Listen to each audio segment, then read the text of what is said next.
So far, there is no sign that Dianne Feinstein is giving in to the pressure to resign, despite after her coming back, having a number of different really embarrassing interactions. They're just unfortunate and needless.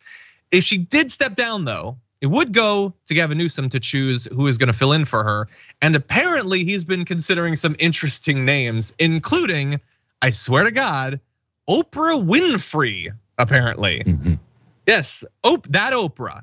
Not the other Oprahs. That Oprah is who he's considering. Now, what's the evidence for this? Well, apparently sources say that he's literally talking about her. But one thing we do know and have talked about often is that he has said in the past that he would appoint a black woman if Feinstein were to retire early. You can see there this article. This is back from, I believe, 2021.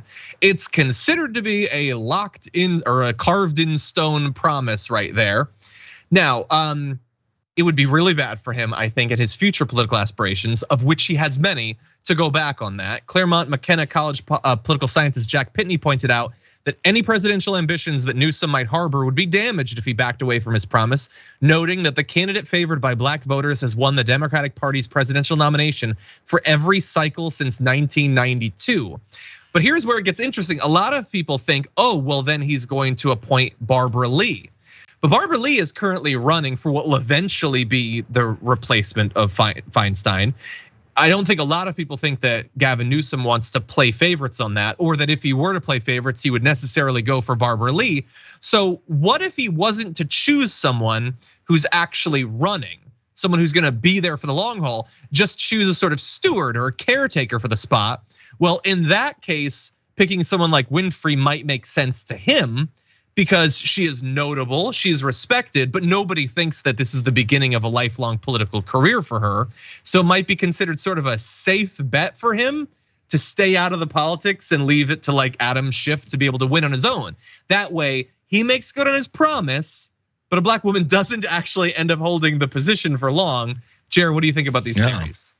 Well, I mean, I guess given the reason why he would want to put a black woman in place in the first place would have to be illustrated here. Because again, if it, there's all these scenarios and these predictions put down for this. So yeah, say he appoints Oprah Winfrey, which by the way, it'd be the most California thing. When people think of California, they think of the Hollywood aspect. They forget that there's a huge state that stretches damn near the whole West Coast. But we think about the most Hollywood thing ever would be to appoint some celebrity to fit in the role because she fits the promise he made of appointing a black woman, and then also just a big name figure that everyone loves. Who hates Oprah Winfrey, right?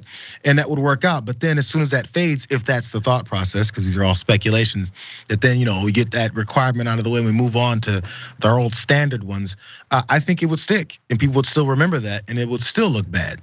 I think in the first place, it's stupid to declare. Joe Biden did it too before he brought in Kamala. So I'm gonna have a black woman as a running mate. Yo, just do it, bro.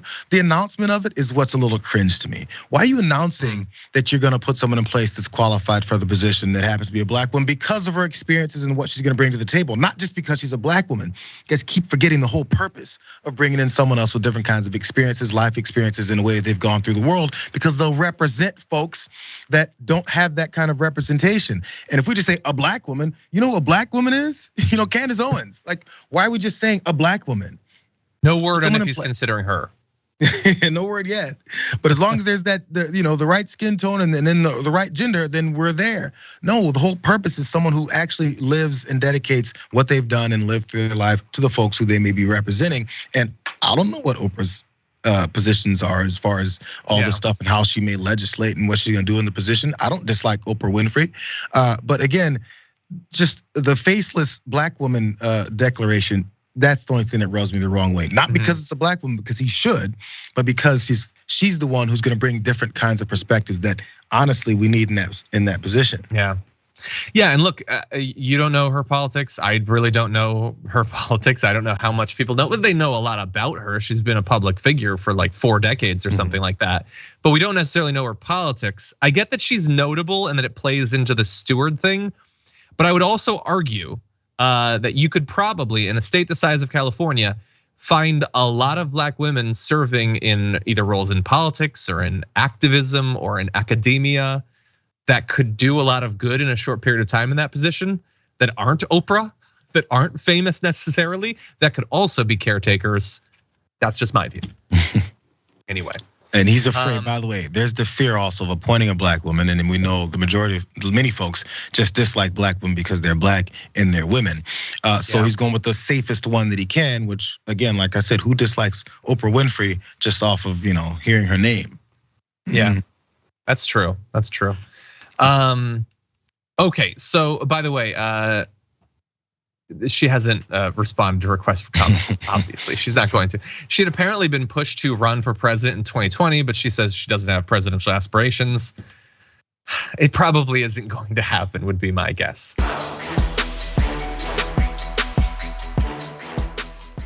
Check out the Damage Report podcast each day, wherever you get your podcasts, whether Pocket Casts or Stitcher or iTunes. You can join me as I give you the news and stories you want, with a range of co-hosts and interview guests jumping in on the fun each day. Again, that's the Damage Report, wherever you get your podcasts. And if you get them at iTunes, don't forget to rate and review. Sometimes I'll read them live on the show.